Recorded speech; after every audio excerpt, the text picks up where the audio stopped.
Welcome to Sly Media. This is one and only Sly Media right here. And this is my review on Spider-Man No Way Home. And like I said, remember, I'm going to put that at the top. I'm putting that at the top when I do the video. This is a spoiler review. So if you have not seen the movie, do not check out my channel at all. But this is my spoiler review of Spider-Man No Way Home. And as you can clearly see, I got my camera angle on a different angle this time in the video. Cause I want y'all to see how much of a big Spider-Man fan I am. I've had that poster right there for a long time. Y'all see right here on the right hand side of me over here. Like on my right hand side, but y'all left on my left hand side, I should say. I've had that poster for that long. So I've been a Spider-Man since day one, from the cartoons, all that. I've been a Spider-Man fan. So I even have Spider-Man tattoo on my arm also as well. So I love it. So that's why I got the camera angle on the left side of me right now. But because how much of a big Spider-Man I'm fan, let you know that, yeah, this is Spider-Man is one of the reasons why I'm doing this content right now. He was my favorite superhero. Him and Batman were my favorite superheroes I liked growing up. The first superhero TV shows I watched, which to me are still classics in my opinion. Definitely just straight classics. So when I heard about the Spider-Man movie, like I had to go see it. Like I said, these MCU Spider-Man movies have not been that good necessarily like that. Like the original ones to me always have the best place in my heart. But all three of the DVDs, the original one at the house. But and the ones with Andrew Garfield were pretty okay as well. The second one kind of, they did too much a little bit in the second one. But the first original one was okay, it was straight. And the MCU ones have been alright. I liked it. Spider-Man Homecoming, and I liked it Far Away From Home. I did like both of them. Both of them were very okay, good. They weren't great, but they were pretty good and all that. So especially I think because Far Away From Home came right after Homecoming. So of course, not after Homecoming, came right after Endgame. So it was kind of hard, what I'm saying, to top that everything that happened on Endgame. That was more like a closed chapter in the MCU Phase 3 with on Homecoming. But yeah. But Spider-Man No Way Home, like I said, as a spoiler review, I'm going to just put out that to you, let you know that every fan theory you think is in the movie is in this movie, and it's done very well. Like, I enjoyed it. Like, this moved up to one of my top 10 favorite MCU movies. It's not as good as Avengers Infinity War. When I talked about one of my good friends when we went to go see the movie. It wasn't as good as Infinity War. Better than Endgame, I should say. I don't know if it's better than Civil War or Captain America Winter Soldier. Those are two to me like real hard movies, like both of Captain America's, his last two movies with Winter Soldier and Civil War. I don't know if it's good as those, but it's up there, probably that moved up to my top 5. It's definitely better than Black Panther, better than Doctor Strange movie, definitely better than any Thor movie, better than Incredible Hulk movie, better than any Iron Man movie. And it goes off of Spider-Man movies. I think this is probably my second favorite Spider-Man movie of all time. I still say Spider-Man 2 is my favorite. That's my favorite one of all on Spider-Man 2, the original one with Tobey Maguire. But this is probably my second favorite one of all Spider-Man movies. Definitely better than the first Spider-Man, the original first Spider-Man, Tobey Maguire. Definitely better than both Andrew Garfield Spider-Man movies. So yeah, this movie is that good to me. Definitely. I'll tell you what I rated at the end, but I love this movie. I definitely loved it and enjoyed it. I had it on the edge of my seat. But everybody's in the movie. Matt Murdock as Daredevil's in the movie. Both Tobey Maguire and Andrew Garfield in the movie. Venom makes an appearance in the mid-credit scene. I'm going to talk about that too later on in the video. Everything you think about in this movie as well. Also, they dropped the trailer for the new Doctor Strange movie that's coming out next year, which I think is going to be a good movie because I loved Doctor Strange. I thought the first one was very good. So I'm definitely can't wait to see the sequel for that, because Doctor Strange movie, that's one of them, like a sleeper hit. People don't talk about a lot about his movie, how good that was. But yes, so definitely, all those guys are in the movie. So pretty much the premise of the movie, you already read what it's about. It's pretty much when Spider-Man, when Peter Parker breaks the spell, where he's like, he feels like everybody's life is getting messed up. Because what happens is all three of them, Ned and MJ, they all want to go to MIT. So they all get, when Peter decides to go to Doctor Strange for the spell, is when the part where like he sees they both just get rejected. He just feels like, wow, I don't want this to happen for them, and that I don't want them to get turned down or rejected. So that's when he's like, when they get turned down by the scholarship, they don't get their scholarship to go to MIT, both MJ and Ned. He decides, I'm going to talk to Doctor Strange about it. And when he changed the spell 5 or 6 times, that's what messes everything up. And that's what we see in the trailer. All the villains come to life and everything like that. But the thing is with that, Spider-Man, he wants to help them. So that's how, like, him and Doctor Strange get into an epic battle fighting. Like, they really made Spider-Man really, real powerful in this movie when he fought against Doctor Strange, how he was able to still, like, hold his own with Doctor Strange and all that and beat him and everything. But his thing is, with the help with MJ, I mean, not MJ, but his Aunt May tells him we should help all these villains, not send them away. Let's help them and all, and redeem themselves to be better. Which, because at the end they all end up dying. Of course, except for Sandman. Sandman doesn't die. Y'all remember in the original Spider-Man 3, he didn't die in that one. But all the rest of them do die in the hands of Spider-Man. So he wants to change their destiny, change their fate, and that's of course what happens to fight with him and Doctor Strange. But everything's good until the Green Goblin, until Norman's evil counter self of Green Goblin comes about. That's when everybody changed. That's when Electro turns evil. The Lizard ends up going crazy, ends up turning evil, and only person that's able to get healed first time is Doc Ock. That's it. Alfred Molina's, Doc Ock. That's it. Everyone else kind of goes back to dark and doing what they do and all that. Sandman, he just wants to go home. He just wondering why he's here, and he just wants to go home. That's his thing, as well. So that creates an epic battle, and then of course I'm gonna not explain every big part in the movie, but why that's going on when Norman Osborn's evil goblin take over, he ends up killing Aunt May, which is a very, very emotional part, dramatic part. And that's why everybody says this is probably the most emotional MCU movie ever, and all that, how emotional it was. Because it's like with Peter Parker's character, he's still just a kid with everything. It's like what Doctor Strange said, you could have just walked, you could have just called the people at MIT and recommended and say, hey, okay, can you help my friends get in and all that, can we get into college, instead of just going Doctor Strange to change the whole universe. He said he could just did that. So it reminds you that Peter Parker is still just a kid, just a normal kid. So and Stan Lee, he said about when he created Spider-Man, Spider-Man is he's one of the most human characters he's created. So to see that is just to see that in this movie, it really explains that a lot. That's why this is probably the best Spider-Man movie out of the MCU, because it really shows that a lot, his emotion and all that. All he wanted to do was just help out these villains and be a good person. He always was putting his friends over himself, even though that's actually something I deal with a lot, putting other people ahead of me instead of myself, which I'm working on a lot right now within this year and starting into next year in 2022, putting myself over other people. So, but that's one thing Spider-Man does well. That's why I relate to the character so much, and why I love him. That's why he's my favorite superhero of all time. But that's one thing he does. He does that a lot. He even wanted MJ them to get into college before he did, and everything like that, which ends up happening, of course, in the movie, which I'll explain more, which happened kind of in the movie as well.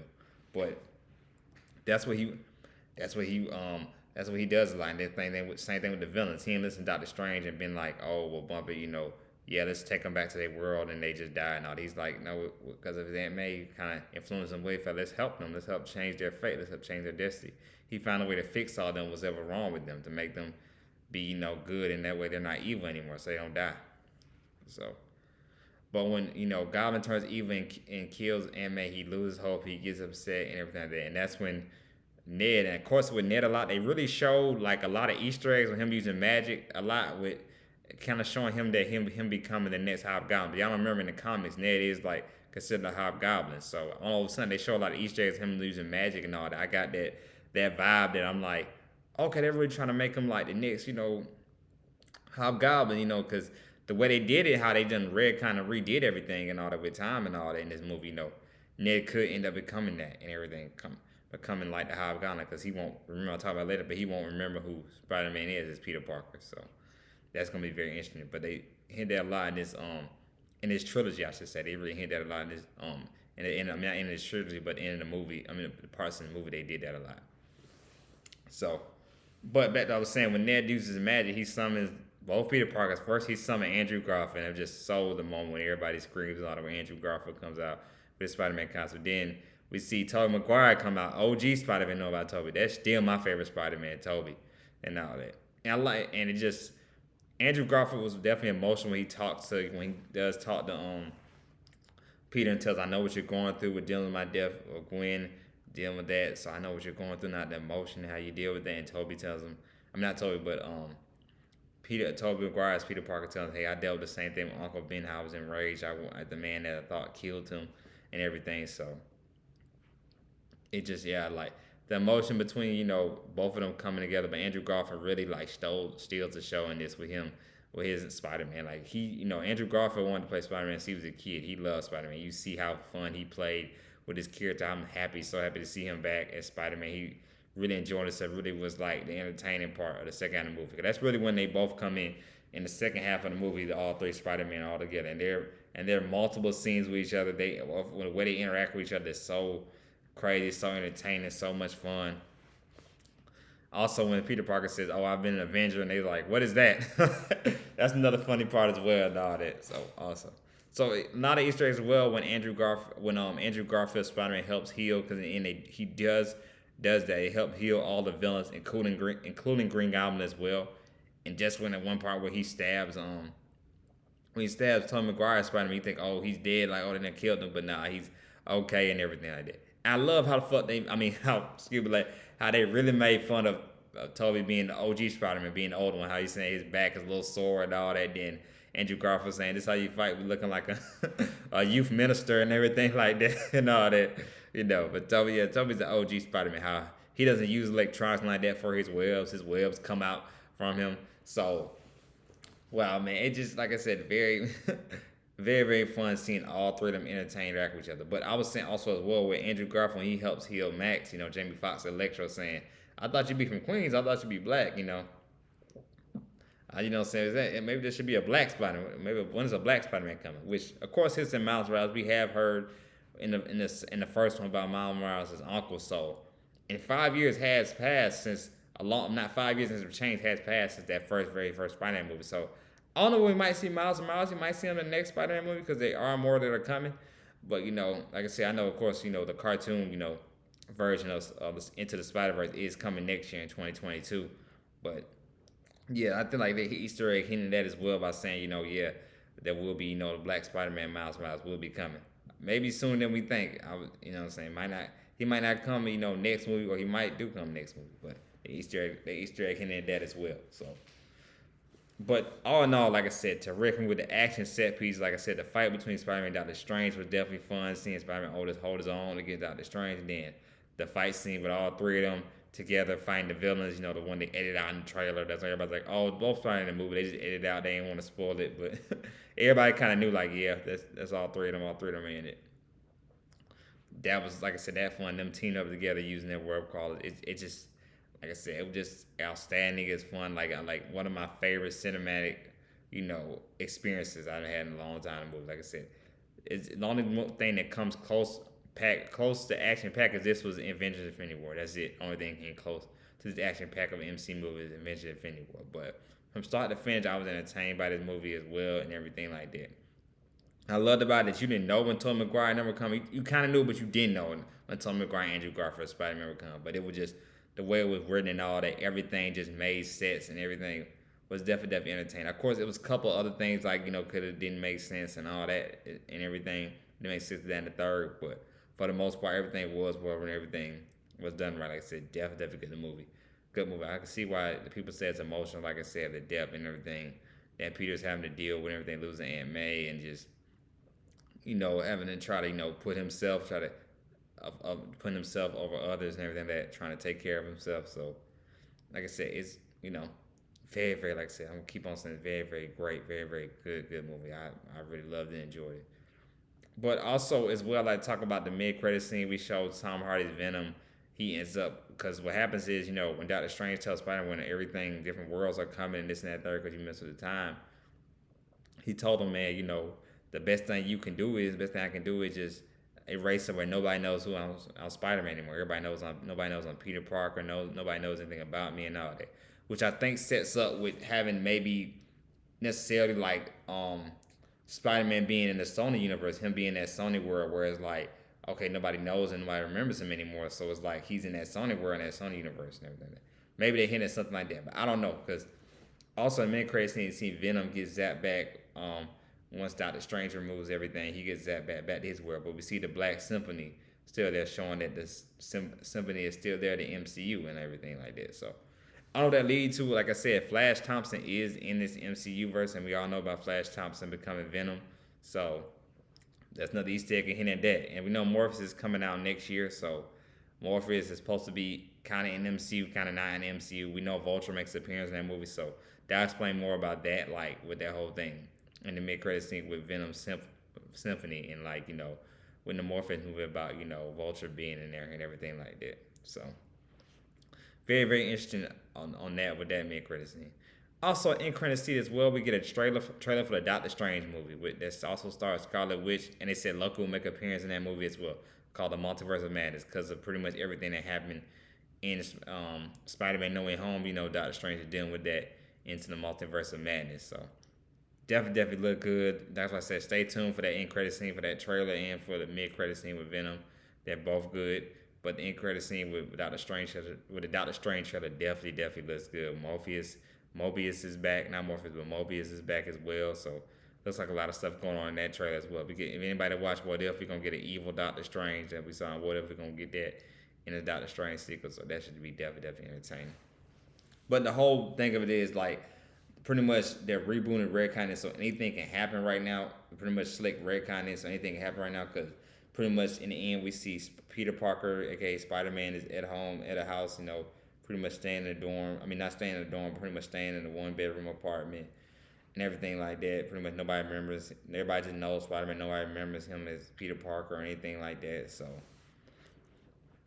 it pretty much sets up for anything and all kind of possibilities, anything that can happen. Pretty much now that like because he's the only one that remembers everything. Nobody else remembers him. So it sets up a whole bunch of stuff and everything like that. And also the thing with Matt Murdock being his lawyer that helped him get out of that jam, that sets up that we get the Netflix heroes are all a part of the MCU now. That means Luke Cage. I mean, Luke Cage season 1 still to be one of the best television series of any superhero show. That first season of Luke Cage with Punisher also was dope. Now he's in the MCU, so it's definitely I'd like to see Punisher and Spider-Man together. That would be awesome.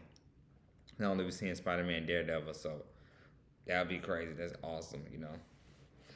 Like I said, I wouldn't be surprised. I like to see Luke Cage show up in a MCU movie as well and everything like that. Like I would love to see like a Defenders, appearance in the Spider-Man movie. That would be fun and all. Because Spider-Man is the closest to me as a street level superhero per se.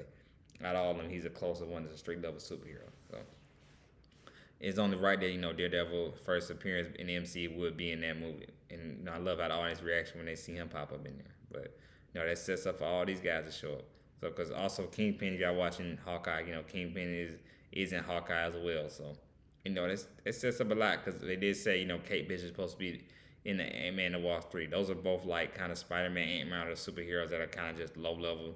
Mostly for the most part, low level superheroes. So it wouldn't be shocking to see them, any of them not shocking at all to seeing them any of the Defenders characters appear in any of their movies. So, but no, in all, I enjoy Spider-Man. I give this movie a 9 just because I think I'm a Spider-Man fan. I'm gonna give it a 9 out of 10 just because I'm a big Spider-Man fan. It's my second favorite Spider-Man movie of all time. So I'm definitely gonna give this movie a 9 out of 10. I enjoyed it. If you haven't go see it, please go see it. It's a cinematic experience. You will love it. You enjoy it. Even if you're not a superhero fan, if you're just a fan of movies, period, you will definitely love it. So I gotta stand with Rotten Tomatoes gave it 94%. It's definitely worth the wait, definitely worth the watch. And I don't really buy DVDs like that on Blu-ray, but I might buy this movie on Blu-ray just because how much I love this movie and I love Spider-Man so much. Just to have a complete of all the Spider-Man movies. So I loved it. So if you haven't go see it, please go see Spider-Man No Way Home. This is Sly Media. I think I covered everything, all the big stuff that happened in this movie. If you haven't go see it, please go see it. But this is Sly Media. Stay tuned because my next video is coming. I'm finna talk about Power book with Ghost. Y'all know I always do reviews on Power, and this is like the mid-season finale, so I'm definitely gonna do a review on this, talk about everything happening on with Ghost. But y'all have a good day, y'all have a good night, and be safe.